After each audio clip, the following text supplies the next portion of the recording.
Good morning, student. Last lecture we see step in balancing a chemical equation. In first step, we give the word equation. This word equation is write in condensed form or symbolic form. That is step number first. Step number second, we identify these reaction is balanced or unbalanced according to the number of atom in reactant side and number of atoms in product side. If it is the number of atom in a reactant side and product side are of equal, that time it is a balanced chemical equation, otherwise it is unbalanced chemical equation. So after that, if it is unbalanced chemical equation, after that we select the number of atom in reactant side or number of atom in product side. Which number of atom is a greater quantity in a reactant side or product side?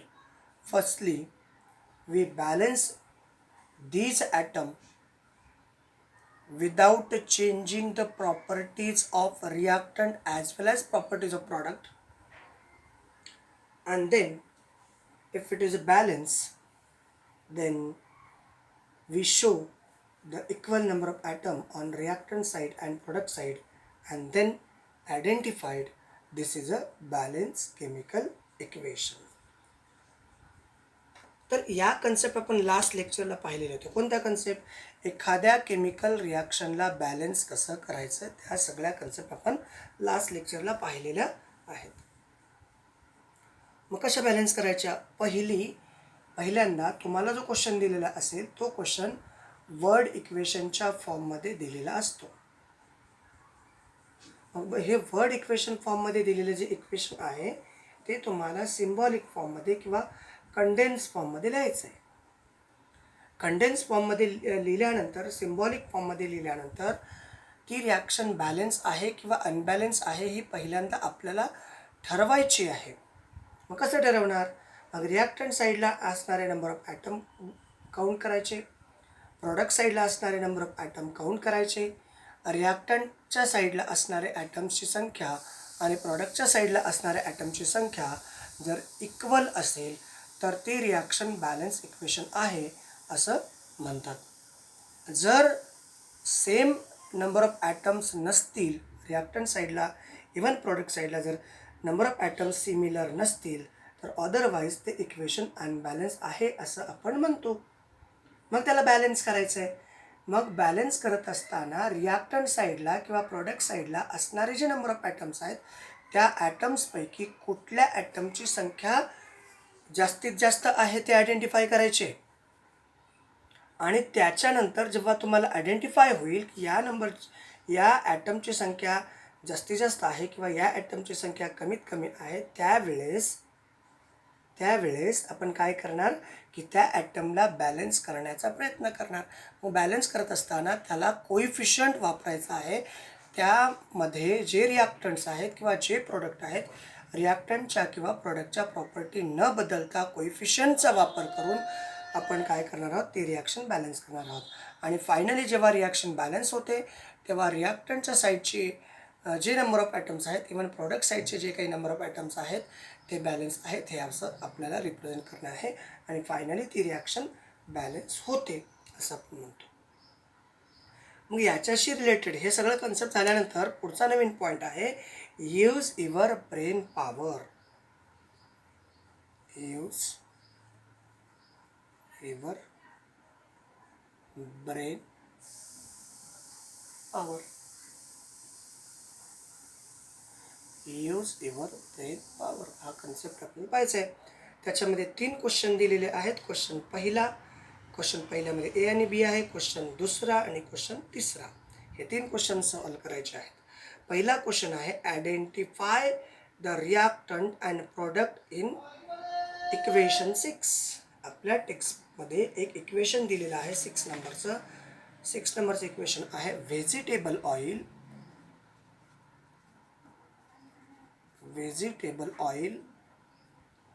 हे आहे liquid स्टेटमध्ये, याचं करणार आपण हायड्रोजनेशन by passing hydrogen gas. हा आहे gaseous स्टेटमध्ये in presence of 60°C temperature. Nickel as a catalyst, nickel as a catalyst and formation of वनस्पती घी. वनस्पती घी घी हा आहे सॉलिड स्टेटमध्ये. हे 6 नंबरचं इक्वेशन आहे. मग या रिॲक्शनमध्ये, या केमिकल रिॲक्शनमध्ये आता तुम्हाला माहिती आहे रिॲक्टंट कोण, लेफ्ट हँड साईडला ज्या कन्स्टिट्युएंट आहेत किंवा ॲरोच्या बॅक साईडला जे कुठले कन्स्टिट्युएंट आहेत त्याला रिॲक्टंट म्हणतो. मग काय विचारलं question, identify the reactant and product. Reactant पहिल्यांदा,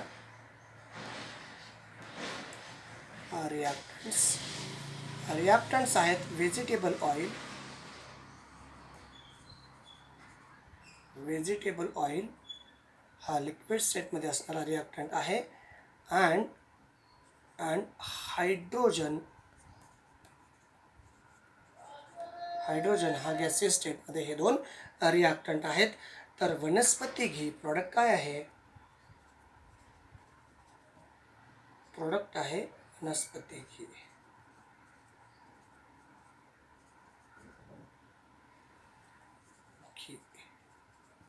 वनस्पती घी हा काय आहे, प्रोडक्ट आहे. हा झाला पहिला क्वेश्चन मधला ए.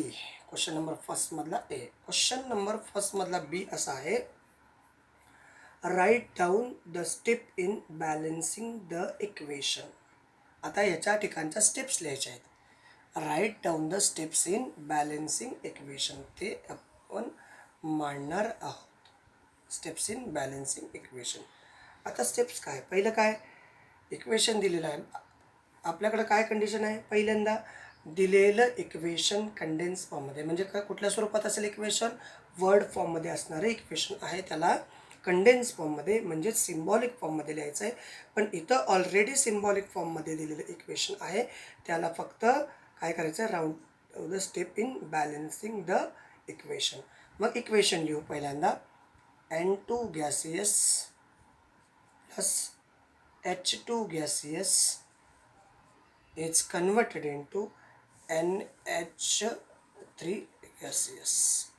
Nitrogen combines with hydrogen, formation of ammonia. पहिली स्टेप झाली, दिलेलं इक्वेशन आपण ॲज इट इज मांडलेलं आहे. इवन शाब्दिक स्वरूपात म्हणजे वर्ड इक्वेशनला आपण कंडेन्स फॉर्ममध्ये हे इक्वेशन मांडलेलं आहे. आता काय फाइंड आउट करायचं आहे, number of atoms in reactant side and number of atoms in product side. ही पहिली स्टेप झाली. सेकंड स्टेपमध्ये मग काय करणार आपण, इथं लिहिणार एलिमेंट्स. इकडं आहे रिॲक्टंट, रिॲक्टंट म्हणजेच LHS, आणि इकडं लिहू आपण प्रोडक्ट, त्याला लिहू आपण RH आणि S. लिहिले. त्याच्यानंतर काय करायचं आहे, नंबर ऑफ आता एलिमेंट्स, इकडं नायट्रोजन आहेत 2, त्याचबरोबर हायड्रोजन आहेत 2. इकडं नायट्रोजन आहेत, लेफ्ट RHSला किती आहेत, नायट्रोजन आहे 1, हायड्रोजन आहे 3. लिहिली ना. Number of atom in left hand side and number of atom in right hand side are different, so therefore that is a unbalanced chemical equation. Nitrogen लेफ्टला किती आहे 2, राईटला किती आहे 1, लेफ्टला हायड्रोजन किती आहे 2, राईटला किती आहे 3. So therefore it is a unbalance chemical equation. मग बॅलन्स करण्यासाठी आपल्याला स्टॉयकोमेट्रिक किंवा कोएफिशियंटचा वापर करायचा आहे without changing the properties of any reactant or product. मग ग्रेटर अमाऊंट ऑफ ॲटम असणारा लेफ्ट किंवा राईटला असणारा कोण आहे, hydrogen. So first we balance the hydrogen. Hydrogen right hand साईडला किती आहे 3, लेफ्टला किती आहे 2. मग त्याला बॅलन्स करण्यासाठी आपण काय करणार आहात, तर लेफ्टला आता याच्या प्रपोर्शनमध्ये याला चेंज करायचं किंवा याच्या प्रपोर्शनमध्ये याला चेंज करायचं आहे. आता ही जी संख्या आहे 2च्या प्रमाणात वाढणार आहे, म्हणजे 4, 6, 8 या प्रपोर्शनमध्ये वाढणार आहे. कारण का, तर हायड्रोजन हा डायॲटॉमिक मॉलिक्यूल आहे. म्हणून आपण काय केलं, हायड्रोजनला डायरेक्टली इथं 4 करता येणार नाही किंवा इथं 2 करता येणार नाही, कारण NH3 म्हणजे अमोनिया आहे. NH2 जर केला तर अमोनिया नाही तर तो अमाईन होईल. NH केला तर तोही अमाईन होईल. NH3 म्हणजे अमोनिया आहे. आपल्याला तसं करता येणार नाही कारण ते चुकीचं आहे. आपल्याला याच्या प्रॉपर्टी बदलायच्या नाही आहेत. मग याच्या प्रॉपर्टी बदलायच्या नाहीत, याच्याबरोबर याला इक्वल करायचं आहे. तर याला इक्वल करण्यासाठी मी काय करतो, इथं 3, इथं आता याला या साईडला इक्वल करायचं आहे. या साईडला इथं 1 केलं तर ऑलरेडी 2 आहेत. 2 केलं तर 4 होतील. बघा इथं जर 2 केलं, या ठिकाणी जर ट्वाईस केलं तर या ठिकाणी नंबर ऑफ हायड्रोजन ॲटम किती झाले? 4. इकडा नंबर ऑफ हायड्रोजन किती झाले? इथं नंबर ऑफ हायड्रोजन झाले 3. मग पुन्हा प्रॉब्लेम यायला लागला. मग या साईडला काय झाले? 4. या साईडला किती झाले? 3. मग आता कुठली संख्या झाली? तरी हायड्रोजनची संख्या काय झाली? मग इथं जर समजा 3 केलं तर 3 दोन्ही काय होईल? 6. इथं 3 केलं तर या बाजूला येईल 6. 3 2 जा 6. इकडं काय करता येईल आपल्याला? इथं 3 झाले. याला जर ट्वाईसने मल्टिप्लाय केलं, इथे 3 2 जा 6. नाव आता आपल्याला काय करायचं? Number of atom on left hand side आणि number of atom on right hand side. Left hand साईडला number of atom of nitrogen is 2. Right hand साईडला number of atom of nitrogen is 2. Hydrogen in left hand side is 6 and hydrogen on right hand side is also 6. आता तुम्हाला प्रश्न पडला असेल कसं काय 6? या 2 या 3ला मल्टिप्लाय करायचं आहे, या 3 या 2ला मल्टिप्लाय करायचं आहे, त्यावेळेस या ठिकाणी 6 होतं आणि अशा प्रकारे ही रिॲक्शन बॅलन्स होत आहे. Clear? Question first is solved. नाव question number second. Question second, write down. तर question number 2, write down a balanced chemical equation for the following reaction. या अगोदर आपण क्वेश्चन पहिला सॉल्व केला आहे. क्वेश्चन फर्स्टमध्ये ए आणि बी. आता क्वेश्चन आपण सेकंड सॉल्व करणार आहोत. Write down a balance chemical equation for the following reaction. So first स्टेपसाठी आपल्याला दिलेलं आहे word equation calcium chloride. Question second, calcium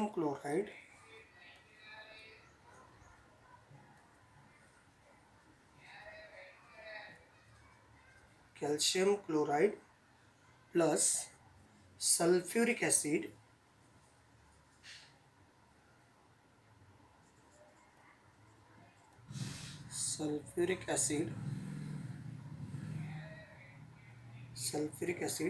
converted into calcium sulfate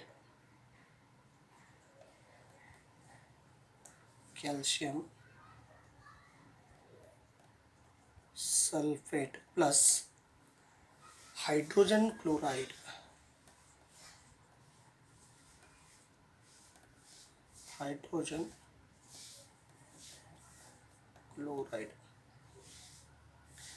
हे दिलेलं वर्ड इक्वेशन आहे, त्याला आपण सिम्बॉलिक फॉर्ममध्ये लिहूयात.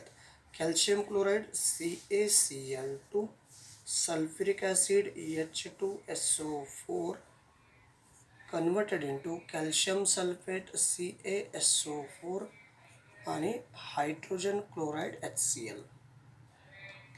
दिलेलं वर्ड इक्वेशन आपण सिम्बॉलिक फॉर्ममध्ये मांडलेलं आहे किंवा कंडेन्स फॉर्ममध्ये मांडलेलं आहे. मग आता आपल्याला ठरवायचं ही रिॲक्शन बॅलन्स आहे की अनबॅलन्स आहे. तर त्यासाठी या ठिकाणी लिहू एलिमेंट्स.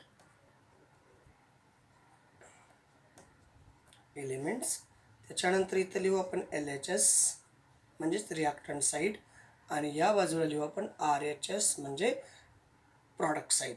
मग एलिमेंट कुठले कुठले आहेत? कॅल्शियम लेफ्ट हँड साईडला 1, राईट हँड साईडला 1.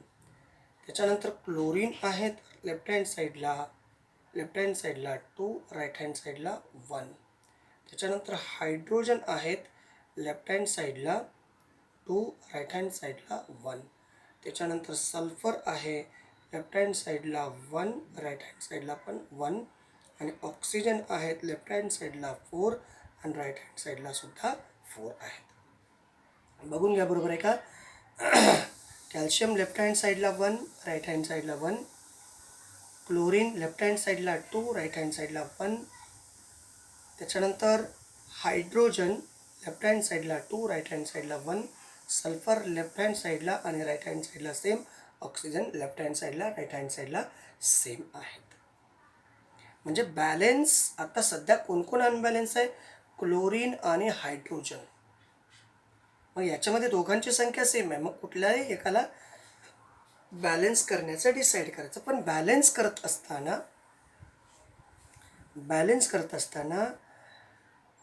कुठल्या बाजूला ॲटमची संख्या कमी आहे आणि कुठल्या बाजूला जास्त आहे त्यानुसार आपण ठरवायचं आहे. लेफ्टला जास्त आहे तर राईटला त्यानुसार वाढवायचं आहे. But without changing the property we cannot write HClला Cl वाढवायचा आहे, cannot write Cl2 because it is not a hydrogen chloride. Or if it is to increase the number of hydrogen, we cannot write in this way H2Cl. We cannot write in this way. We write only for HCl. This is a correct condition. So we add the coefficient factor. And this coefficient is utilized for that purpose. Now the conditions is, मग आता आपल्याला म्हणजे या chemical इक्वेशनसाठी असं लिहिणं चुकीचं आहे, असंही लिहिणं चुकीचं आहे. आणि मग आपण हायड्रोजन क्लोराईडला बॅलेन्स करणार आहोत. मग इकडं 2 हायड्रोजन आहेत, आपल्याला या बाजूला 2 हायड्रोजन वाढवायचं आहे. तर या ठिकाणचा आपण हा कोएफिशियंट इन्क्रीज केला, H2 त्या ठिकाणी लिहिला. आता तिथं तसं लिहिल्यानंतर लेफ्ट हँड साईडला हायड्रोजन किती आहेत? 2. राईट हँड साईडला हायड्रोजन किती आहेत? 2 झाले. लेफ्ट हँड साईडला क्लोरीन किती आहेत? 2. राईट हँड साईडला क्लोरीन किती झाले? 2 झाले. Now this is balance chemical equation. म्हणजे पहिल्यांदा दिलेलं वर्ड इक्वेशन, पहिली step, if we give the word equation, this word equation is write in the condense form or symbolic form. Then second step, to identify the reaction is to be balanced or unbalanced according to identifying number of atom on left hand side and right hand side. If the left and right are unequal number of atoms, so therefore that reaction is unbalanced chemical reaction. So balancing that atoms to cannot change the properties of compound, just like a HCl2 or H2Cl. म्हणजे आपण जेव्हा एखाद्या कंपाऊंडमध्ये असणाऱ्या ॲटमला आपण जर balance करत असाल तर ते बॅलन्स करत असताना त्या ॲटमची संख्या वाढवत असताना कंपाऊंडच्या प्रॉपर्टी नाही बदलल्या पाहिजे, अशा पद्धतीचं तुम्हाला नियोजन करायचं आहे. आणि मग आपण काय केलं? लेफ्ट हँड साईडला हायड्रोजन वाढवायची गरज नव्हती, आपल्याला राईट हँड साईडला हायड्रोजन वाढवायचे होते. पण या पद्धतीनं हायड्रोजन किंवा क्लोरीन आपण वाढवू शकत नव्हतो, म्हणून HClच्या अगोदर कोएफिशियंट वाढवला. कोएफिशियंट वाढवल्यामुळं काय झालं की हायड्रोजनची संख्या राईट हँड साईडला 2 झाली, लेफ्टला ऑलरेडी 2 होती. आणि क्लोरीनची संख्यासुद्धा लेफ्टला ऑलरेडी 2 होती, राईटला 2 झाली. आणि त्याच्यामुळे हे बॅलन्स इक्वेशन झालं. And that is a balance chemical equation. Clear? त्याच्यानंतर नेक्स्ट क्वेश्चनकडे जाणार आहोत. Question number 3, write down the physical state of reactant and product in a following equation. दिलेल्या रिॲक्टंटच्या फिजिकल स्टेट्स मेन्शन करणं किंवा करायचं आहे, ते मी या ठिकाणी मांडतो आहे. क्वेश्चन नंबर 3 मधला पहिला ए, राईट काय म्हटलं आहे? Physical state of reactants. What we say, physical states of reactants and product in following reaction. So question A is SO2. This question SO2 plus twice of H2S is converted into thrice of S plus twice of H2O. या इक्वेशनचे आपल्याला physical state मिळेल. Sulphur dioxide हा कुठल्या स्टेटमध्ये असतो? SO2 is a gaseous state. Hydrogen sulphide सुद्धा gaseous स्टेटमध्ये असतो. हायड्रोजन सल्फाईड गॅस आहे, that is a hydrogen sulphide gaseous state converted in two sulphur आहे. सल्फर हा सॉलिड स्टेटमध्ये असतो. आणि काय आहे बघा, H2O, वॉटर तुम्हाला माहिती आहे. H2O, ट्वाइस ऑफ H2O हा कुठल्या स्टेटमध्ये असतो? लिक्विड स्टेटमध्ये. So these are the states of equation first in question number 3. And question B, twice of Ag plus twice of HCl is converted into twice of AgCl